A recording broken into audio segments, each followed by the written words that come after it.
The emergency beacon pierced through the silence of the Galactic Federation's high council chamber like a dying star's final scream.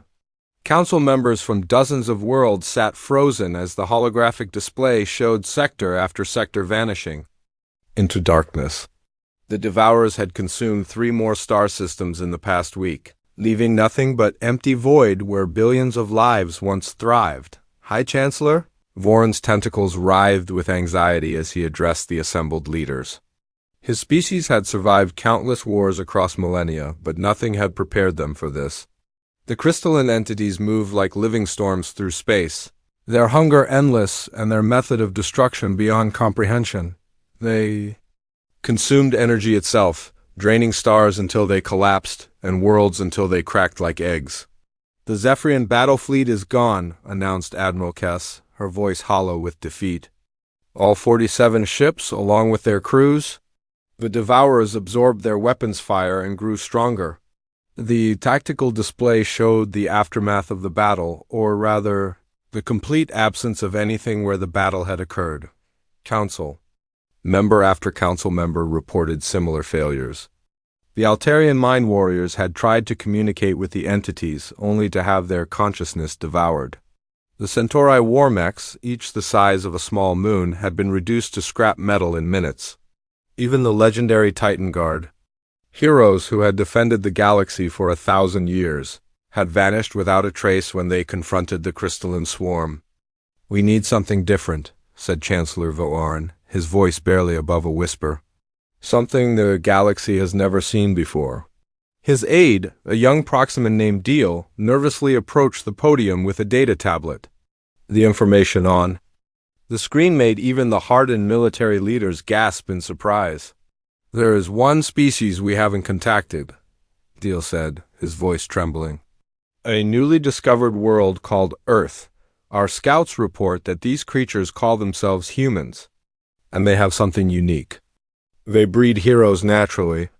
Their entire culture celebrates individuals who rise up in impossible situations and somehow succeed."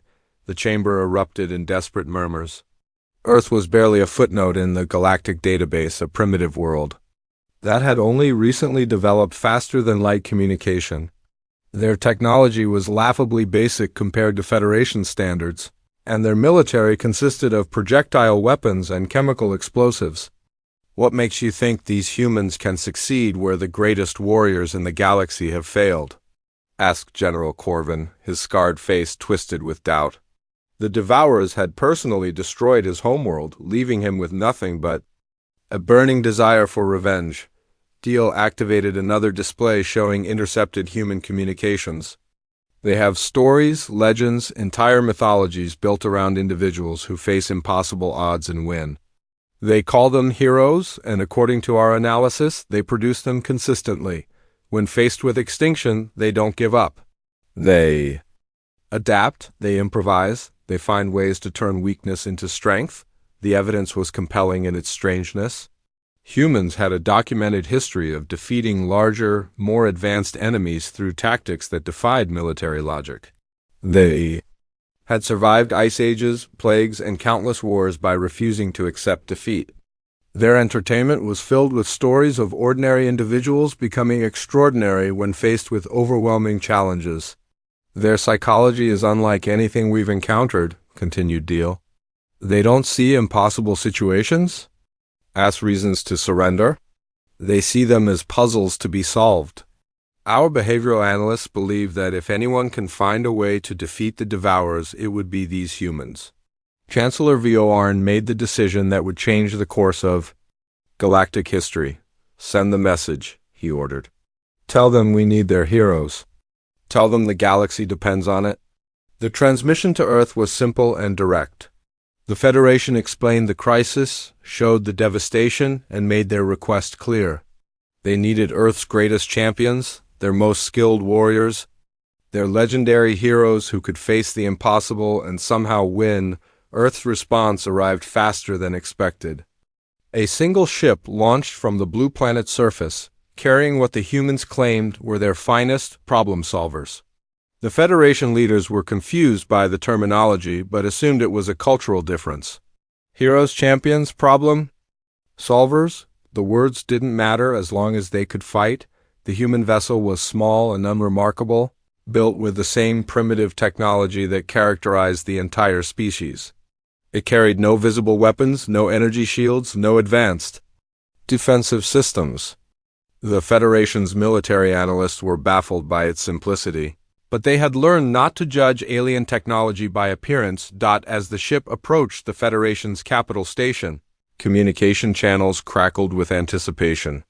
The galaxy's remaining leaders gathered to meet Earth's champions, hoping against hope that these mysterious humans possessed some secret weapon or hidden power that could turn the tide of war.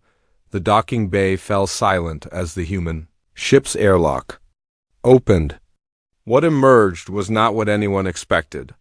Instead of armored warriors or energy-wielding super beings, 5 ordinary-looking humans stepped onto the platform. They wore simple uniforms and carried basic equipment that looked more suited for maintenance work than combat. Their leader, a woman with calm eyes and graying hair, approached the welcoming committee with a confident stride. She extended her hand in what the Federation's cultural database identified as a human greeting gesture. "I'm Riley Thompson," she said with a warm smile. "We received your distress call. We're here to help." The Federation representatives exchanged uncertain glances. These humans looked nothing like the heroes they had expected. They appeared to be ordinary individuals, the kind who might work in laboratories or offices rather than battlefields. Where were the weapons, the armor, the obvious signs of superhuman ability? "We appreciate your response," said Chancellor Verwarren carefully. "But we were hoping for your most skilled warriors, your greatest champions. The Devourers have destroyed entire civilizations. We need heroes who can face impossible odds and somehow prevail." Riley's smile widened slightly. "Oh, we understand perfectly. You have a problem that needs solving. That's exactly what we do." She gestured to her team members. "Tom here is our systems analyst. Beth specializes in engineering solutions. Dan handles logistics and resource management. And Amy is our behavioral specialist." The Federation leaders remained confused. These job titles meant nothing in the context of galactic warfare. How could analysts and engineers possibly succeed where the mightiest warriors had failed? "With respect," said Admiral Kess, "we're facing an enemy that consumes energy itself. Our most advanced weapons are useless against them." "What can your people possibly do that our greatest heroes could not?" Riley's expression grew serious, but her confidence never wavered. "We don't fight problems, Admiral. We solve them. And from what you've told us, the galaxy has been approaching this situation all wrong. You've been trying to fight the Devourers as if they were a traditional enemy, but they're not. They're a phenomenon, a natural process that's gotten out of control." The human team began unpacking their equipment, revealing devices that looked more like scientific instruments than weapons. They carried computers, sensors, and analytical tools that seemed pitifully inadequate for the task ahead. "We'll need access to all your data on the Devourers," Riley continued. "Movement patterns, feeding behaviors, communication attempts, everything. We'll also need to interview survivors, examine the aftermath of attacks, and study the energy signatures left behind." General Corvin stepped forward, his patience finally exhausted. "This is madness. You're talking about studying an enemy that has consumed half the galaxy. There's no time for analysis. We need warriors, not scientists." Riley met his gaze steadily. "General, your warriors have been dying because they're fighting the wrong battle. Give us 72 hours to understand what you're really facing. Then we'll show you how to win." The fate of the galaxy now rested in the hands of 5 humans who claimed they could solve what no one else could fight. The Federation had asked for heroes and received something entirely different. Whether that would be enough remained to be seen. The massive war room of the Federation's capital station buzzed with nervous energy as military commanders from across the galaxy gathered for the briefing. Holographic displays showed the Devourer's latest movements, each red dot on the map representing another system lost to the crystalline swarm. The assembled officers expected to discuss battle plans, weapon deployments, and final desperate strategies with Earth's champions. Instead, they found themselves sitting across from 5 humans who looked more like office workers than warriors. Riley Thompson sat at the head of the table, her team arranged around her with notebooks and strange devices that beeped occasionally. The sight would have been comical if not for the gravity of the situation. "Let's begin with the basics," Riley said, activating a small recording device. "How long have the Devourers been active in this galaxy?" The question seemed almost insulting in its simplicity.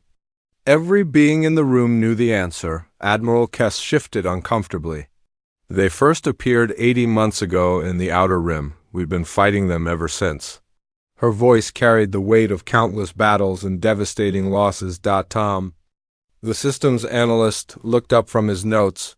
"Fighting them how, exactly? What was your first contact protocol?"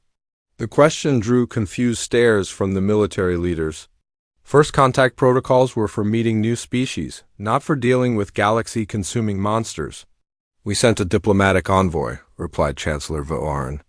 "The Devourers consumed the entire ship and its crew within minutes. That's when we knew we were dealing with a hostile force." Beth, the engineer, scribbled something in her notebook. "Did anyone try to communicate with them after that initial contact?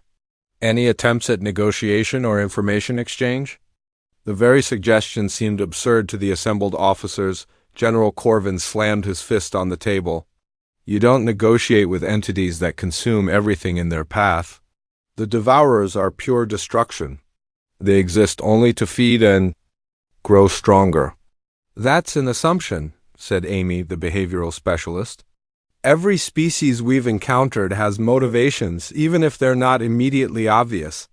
What evidence do you have that the Devourers are acting maliciously rather than simply following their nature?" The room fell silent. The question had never been asked before.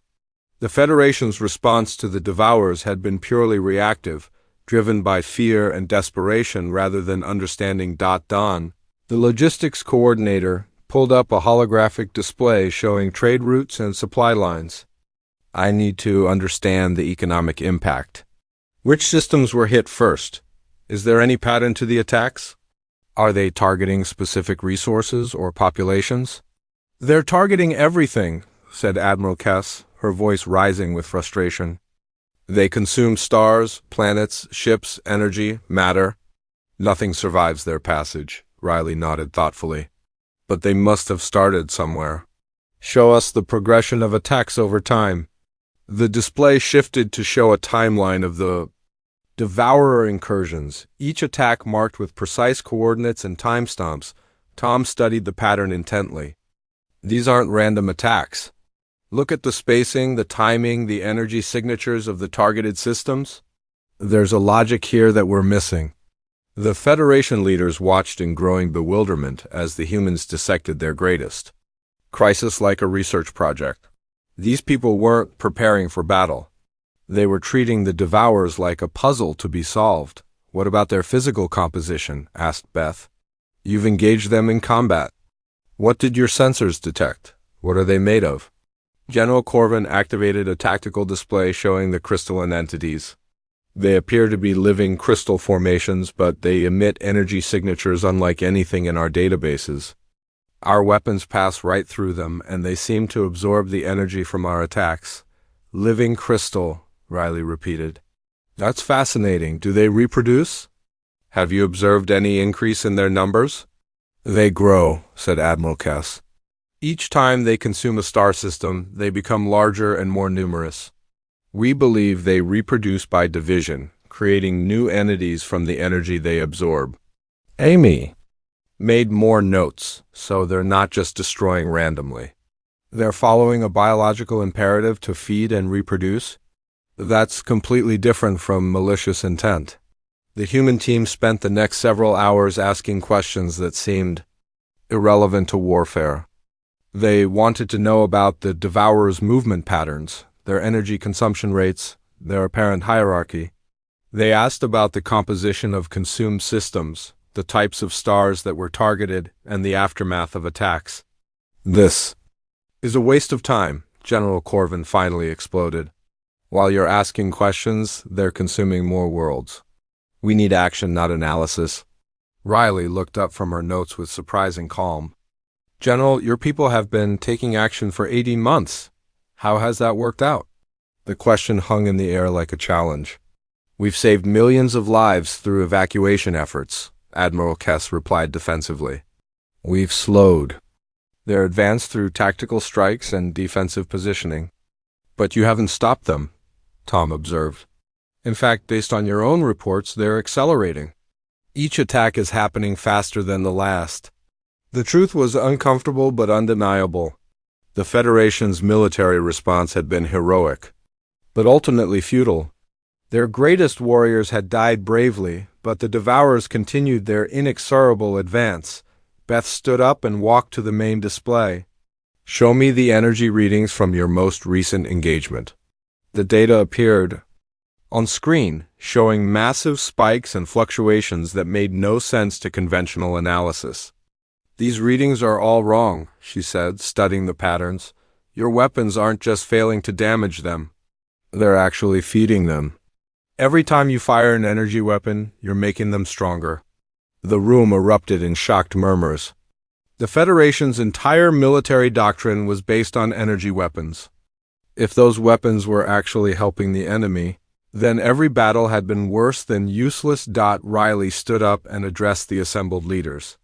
We need to see the aftermath of an attack. Take us to the most recent site where the Devourers fed. We need to understand what they're really doing. It's too dangerous, protested Chancellor Vioarn. The residual energy fields could kill you instantly. Even our most advanced ships can barely survive in those areas. Then we'll take the risk, Riley replied. Understanding our enemy is more important than our personal safety. The statement would have sounded heroic coming from a warrior, but from this ordinary-looking woman, it simply sounded practical. The human team began packing their equipment, preparing for a journey that every Federation officer considered suicide. They showed no fear, no hesitation, only a methodical determination to gather the information they needed. As the meeting broke up, Admiral Kess approached Riley privately. I don't understand what you're trying to accomplish. These creatures have destroyed everything we've thrown at them. What makes you think asking questions will succeed where our greatest heroes have failed? Riley smiled with quiet confidence. Admiral, your heroes have been fighting the wrong war.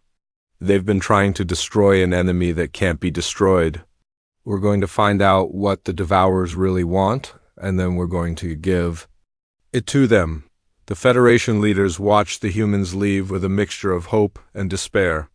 These strange beings from Earth claimed they could solve what no one else could fight, whether their approach would save the galaxy or simply provide.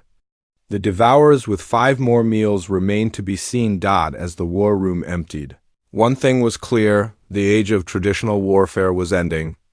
The humans had introduced a new way of thinking about the crisis, one that focused on understanding rather than destruction.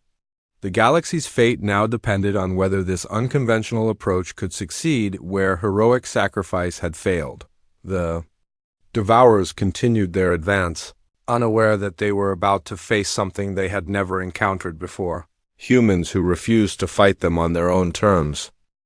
The destroyed system that had once housed the thriving world of Kellyan now existed as a twisted monument to the Devourers' hunger.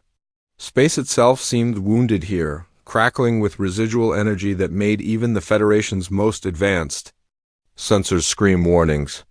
The human team stood on the bridge of the research vessel, watching the nightmare landscape through reinforced viewports, where a yellow star had once burned steadily for billions of years. Only a pulsing void remained. The planets that had orbited it were gone, not destroyed but somehow consumed entirely. Even the asteroid belt had vanished, leaving only strange energy patterns that hurt to look at directly. Incredible, whispered Beth, her instruments registering. Impossible readings. The energy signature here isn't random. It's structured almost like a blueprint or template. Riley studied the data flowing across her tablet. 3 days of investigation had revealed patterns that the Federation's military had never bothered to look for. The Devourers weren't the mindless destroyers everyone believed them to be. They were following rules, operating according to a logic. That made perfect sense once you understood what they actually were. Tom, show them the movement analysis, Riley said, activating the main display. The holographic projection showed the Devourer's path through the galaxy over the past 18 months. What had appeared to be random destruction now revealed itself as something far more organized. Tom pointed to specific points on the map. They're not attacking randomly. Look at the energy density of each targeted system. The Devourers are following gradients, moving from lower to higher energy concentrations. They're not trying to destroy the galaxy. They're trying to eat it in the most efficient way possible. The Federation officers aboard the research vessel stared at the display in shock. Admiral Kess was the first to speak. You're saying they're intelligent? That they're planning these attacks? Amy shook her head. Not intelligent in the way we understand it. They're following instinct, but it's a very sophisticated instinct. Think of them like a swarm of insects following pheromone trails. They're not consciously planning their route, but they're responding to signals we can't detect.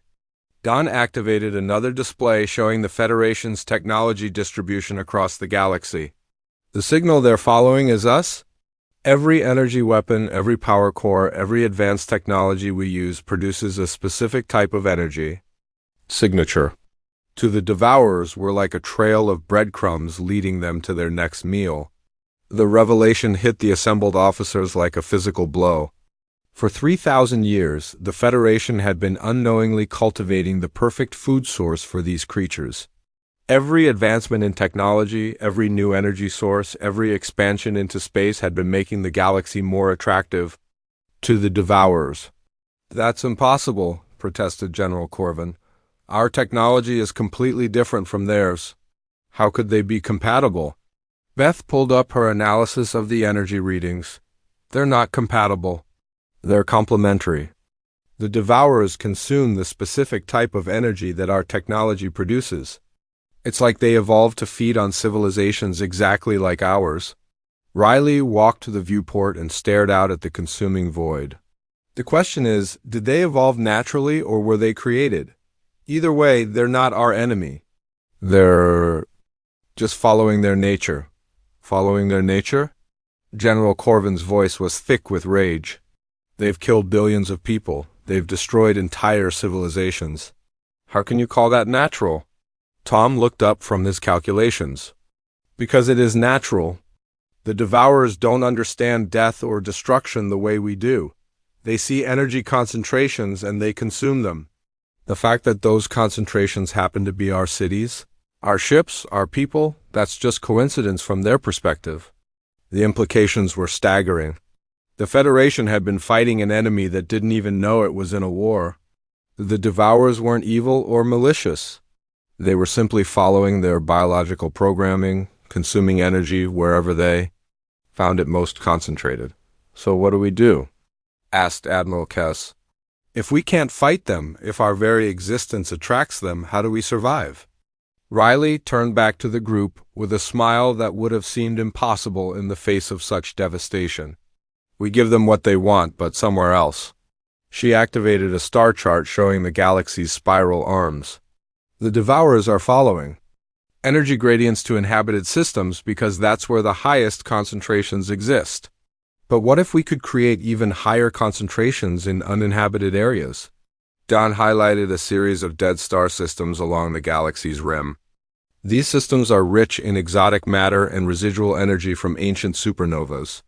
With the right modifications, we could create energy signatures that would be irresistible to the Devourers. You want to bait them away from populated space, said Admiral Kess, beginning to understand. But how do we create energy signatures powerful enough to overcome their attraction to our technology? Beth smiled for the first time since arriving in the galaxy. We don't overcome it, we work with it. The Federation has thousands of decommissioned ships, old space stations, obsolete technology. Instead of scrapping them, we use them to create a trail. The plan was audacious in its simplicity. By positioning old Federation technology in carefully calculated patterns, they could create an energy gradient that would lead the Devourers away from inhabited worlds and toward the dead systems where they could feed without causing harm. It's not enough to just redirect them, Riley explained. We need to make sure they stay redirected. That means modifying all current Federation technology to produce energy signatures that the Devourers find unappetizing. Tom pulled up the technical specifications. The modifications are actually improvements. The new energy patterns are 40% more efficient than current designs. The Federation will actually benefit from the changes. General Corvin studied the plans with growing amazement. You're talking about rebuilding our entire technological infrastructure. That would take decades, maybe centuries. Or 3 months with proper coordination, said Don.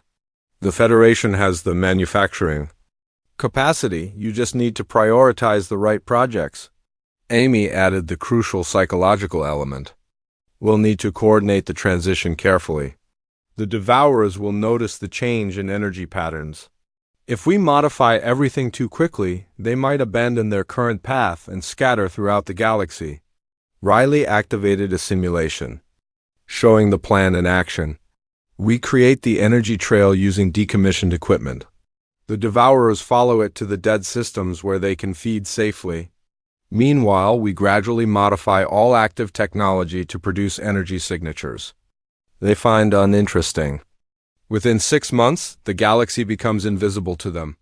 The Federation officers watch the simulation with growing hope. For the first time since the crisis began, they were seeing a solution that didn't involve heroic sacrifice or desperate last stands. The beauty of this approach, Riley continued, is that it works with the Devourer's nature instead of against it.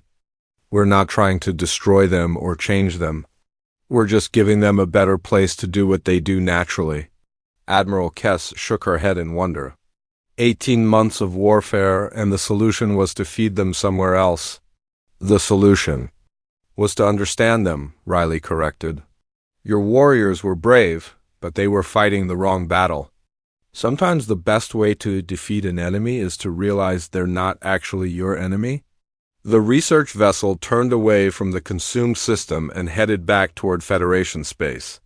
Behind them, the twisted void continued to pulse with alien energy, a reminder of what happened when civilizations met forces they didn't understand, but now they did understand.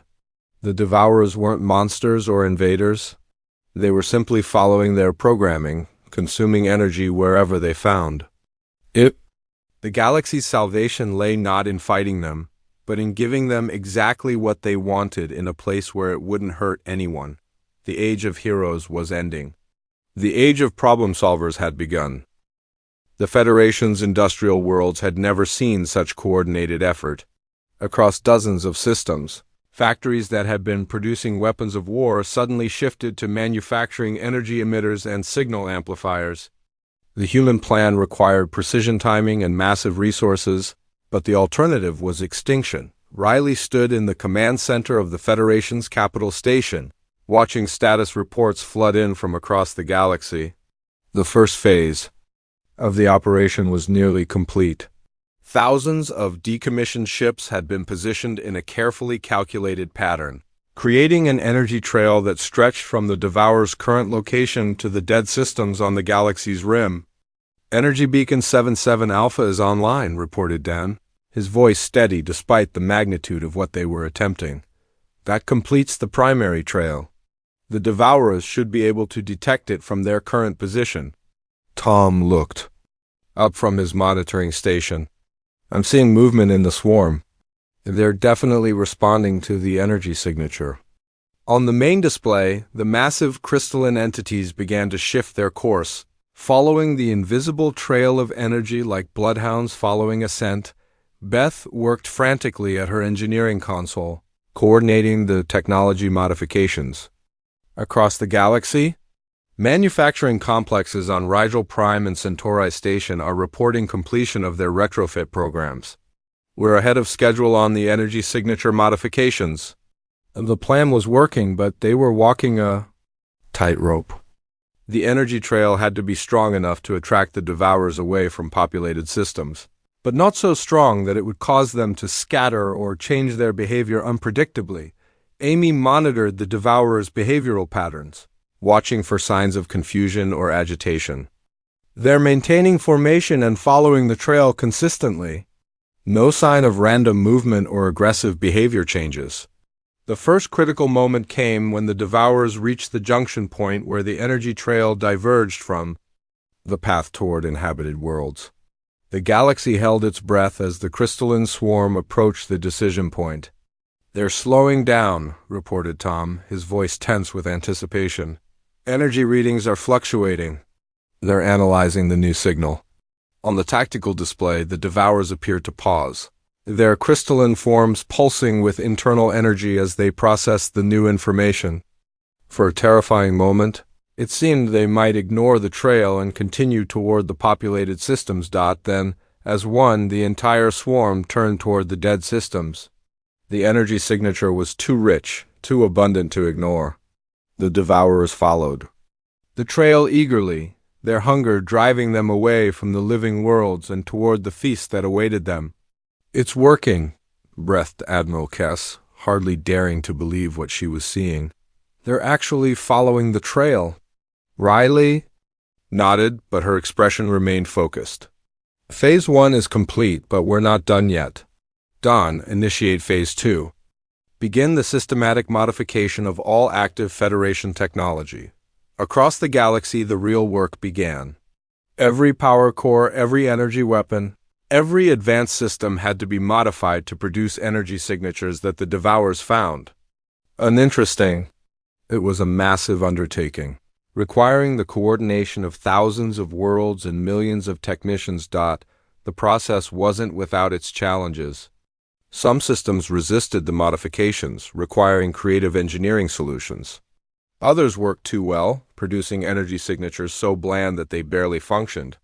Beth and her team worked around the clock, fine-tuning the modifications to maintain functionality while remaining invisible to the devourers.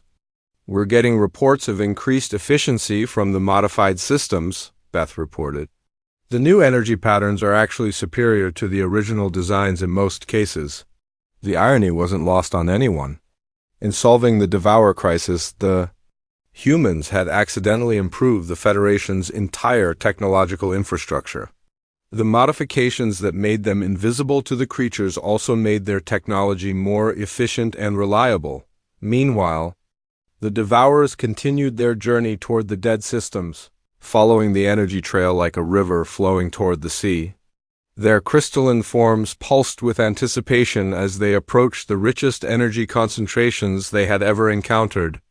"They're entering the Nexus cluster," reported Tom. "Energy readings are off the charts. The dead systems are providing exactly what they need." The Nexus cluster was a collection of star systems that had died natural deaths billions of years ago, leaving behind exotic matter and energy patterns that were perfect for the devourer's consumption. The creatures descended upon the dead worlds with obvious satisfaction, their hunger finally being satisfied in a way that didn't require the destruction of living civilizations. "Look at them," said Amy, studying the behavioral readings. "They're not just feeding, they're content." This is exactly what they were looking for all along. The devourers spread throughout the dead systems, their crystalline forms expanding and dividing as they consumed the abundant energy. For the first time since their arrival in the galaxy, they seemed truly satisfied. General Corvin watched the display with a mixture of amazement and shame. All those battles, all those lives lost, and the solution was this simple. Riley turned to face him. "It wasn't simple, General. It was different. Your people fought bravely, but they were fighting a battle that couldn't be won through force. Sometimes the best victory is the one that doesn't require a battle at all." The third phase of the plan involved the most delicate work. As the devourers fed in the dead systems, the Federation's technology was gradually modified to become completely invisible to them. The process had to be slow and careful, ensuring that the creatures wouldn't notice the change and abandon their new feeding grounds. "Final modifications are complete," reported Beth 6 weeks later. All active Federation technology is now producing energy signatures that register as background noise to the Devourers. The moment of truth came when a Federation patrol ship, equipped with the new technology, passed within detection range of the Devourer swarm. The crystalline creatures showed no interest in the vessel, treating it as if it didn't exist. "They can't see us," whispered Admiral Kess. "We're invisible to them." The success was complete. The Devourers continued to feed in the dead systems, their hunger satisfied by the abundant energy sources. The living galaxy had become invisible to them, protected by modifications that actually improved their technology rather than limiting it. Riley allowed herself a small smile of satisfaction. The crisis is over. The Devourers have what they want and the galaxy is safe. But the true victory wasn't just in solving the immediate crisis. The human approach had demonstrated something profound to the Federation. Problems that seemed impossible could be solved by understanding them rather than fighting them. The galaxy had learned that sometimes the best way to defeat an enemy was to give them exactly what they wanted in a place where it wouldn't cause harm. The Devourers continued their eternal feast in the dead systems, content with their new domain. They had no concept of victory or defeat, only the satisfaction of abundant energy. The galaxy had survived not through heroic sacrifice, but through careful analysis and creative problem-solving. The Federation's message to Earth had asked for heroes. Humanity had sent something far more valuable. People who understood that not every problem required a battle, and that the most elegant solutions often came from changing the rules of the game entirely. The age of endless warfare was ending. The age of intelligent problem-solving had begun. The celebration in the Federation's capital had lasted for 3 days, but the real changes were just beginning. 6 months after the Devourers had been successfully redirected to the dead systems, the galaxy was discovering that the human solution had transformed more than just their immediate crisis. Riley walked through the corridors of the newly established Problem-Solving Institute, a facility that had been built specifically to house the growing number of humans and Federation citizens who were applying the Earth methodology to other galactic challenges. The Institute buzzed with activity as teams from dozens of worlds worked on problems that had been considered unsolvable for centuries. "The Andorian trade disputes have been resolved," reported Don, looking up from a complex economic analysis. "Once we understood that both sides were actually arguing about resource allocation rather than territorial rights, the solution became obvious." At the next workstation, Beth was reviewing reports from the Outer Rim territories. The Epsilon colony energy crisis was solved by modifying their power grid to work with the natural electromagnetic fields of their planet. They're now producing twice as much energy as they need. Amy had been working with the Federation's diplomatic corps, applying human psychological analysis to first contact situations. "We've established peaceful relations with 3 previously hostile species by simply asking them what they actually wanted instead of assuming they were threats." Tom was coordinating with the galaxy's scientific community, using data analysis to solve research problems that had stumped brilliant minds for generations. The Proxima Stellar Observatory has identified 17 new star systems suitable for colonization by analyzing patterns in cosmic background radiation. The success stories were mounting daily. Problems that had seemed impossible were being solved by teams that approached them with human methodology, careful analysis, creative thinking, and the willingness to challenge basic assumptions. Chancellor Vorin arrived at the Institute for his weekly briefing, still amazed by the transformation he was witnessing. The Council has received over 200 requests for problem-solving assistance from member worlds. Everything from agricultural failures to communication breakdowns to resource shortages. Riley nodded, reviewing the requests on her tablet. "We're training teams as quickly as we can. The Federation citizens are remarkably adaptable once they understand the principles." The principles were simple but revolutionary. Instead of immediately trying to fight or overcome problems, the teams were taught to understand them first. They asked questions about cause and effect, analyzed patterns and behaviors, and looked for solutions that worked with existing systems rather than against them. The most dramatic success had come from an unexpected source: the Federation's military. Once focused entirely on warfare and destruction, had been transformed into a problem-solving force that prevented conflicts before they could begin. General Corvin, now director of the Conflict Resolution Division, had become one of the most enthusiastic supporters of the new approach. We prevented a war between the Rigel and Vega systems by discovering that their border disputes were actually caused by errors in their navigation systems. Once we corrected the star charts, both sides realized they had been arguing over empty space. The transformation extended far beyond conflict resolution. The Federation's entire approach to governance had evolved to embrace the human methodology. Instead of passing laws to punish unwanted behaviors, they analyzed the root causes and addressed them directly. The Centauri crime wave had been eliminated not through increased policing, but by recognizing that the criminal activity was driven by unemployment among young adults. Job creation programs and skills training had solved the problem more effectively than any law enforcement effort. The Altarian food shortages had been resolved by analyzing their agricultural systems and discovering that traditional farming methods were actually more efficient than imported technology on their particular world. Within a year, they had gone from famine to surplus. Even the galaxy's most persistent problems were yielding to the new approach. The Zephyrian refugee crisis, which had been overwhelming Federation resources for decades, was solved by analyzing migration patterns and establishing new colonies and systems that were naturally attractive to the displaced populations. Admiral Kess had been promoted to head the new Galactic Coordination Office, which used human analytical methods to optimize resource distribution across the Federation. We've eliminated waste in the supply chain by understanding how goods actually move through space rather than how we thought they should move, she reported. Efficiency is up 60% across all sectors. The Devourers themselves had become an unexpected benefit to the galaxy.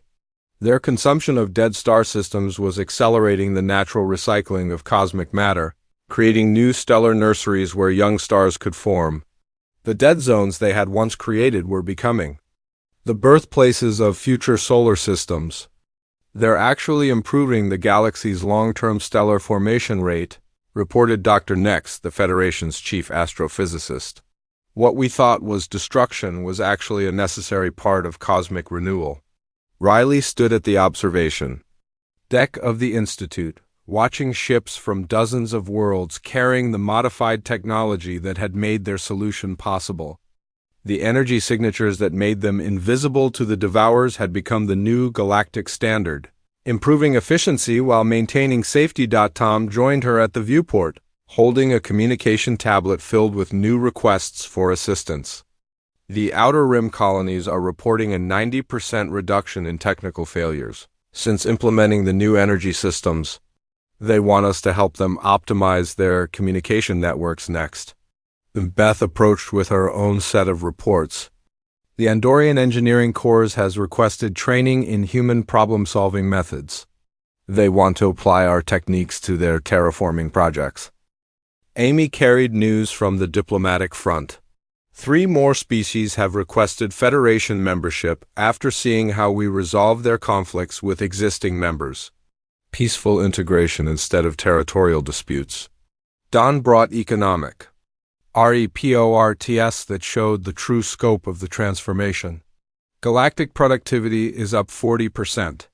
Resource conflicts are down 80%. Trade disputes have been reduced to almost nothing. The numbers told only part of the story. The real change was in how the galaxy thought about problems. Instead of seeing challenges as obstacles to be overcome through force or endurance, they had learned to see them as puzzles to be solved through understanding and creativity. The Federation's educational systems had been reformed to teach children the human methodology from an early age.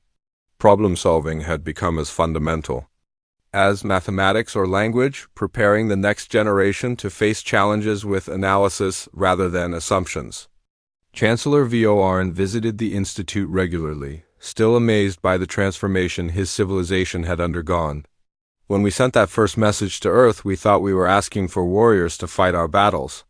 Instead, you gave us Something far more valuable. You taught us how to think. Riley smiled at the comment. We didn't teach you anything you didn't already know. We just showed you how to ask different questions.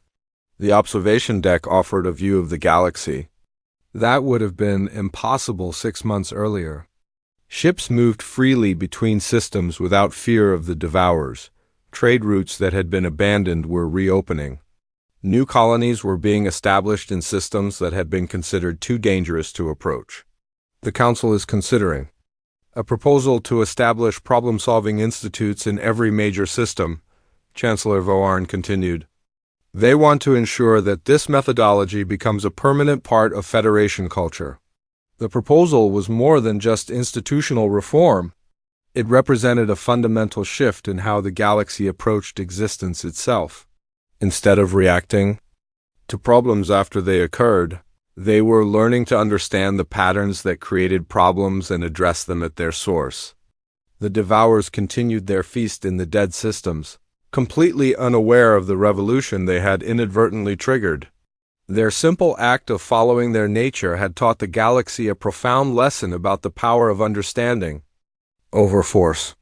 Riley turned away from the viewport and walked back into the Institute, where dozens of teams were working on the challenges that would shape the galaxy's future. The problems they faced were complex and varied, but the approach was always the same: understand first, then solve. The Federation had asked for heroes and received problem solvers. The galaxy had discovered that sometimes the greatest victory was the one that transformed everyone involved.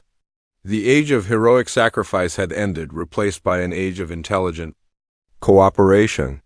The Devourers had given the galaxy an unexpected gift.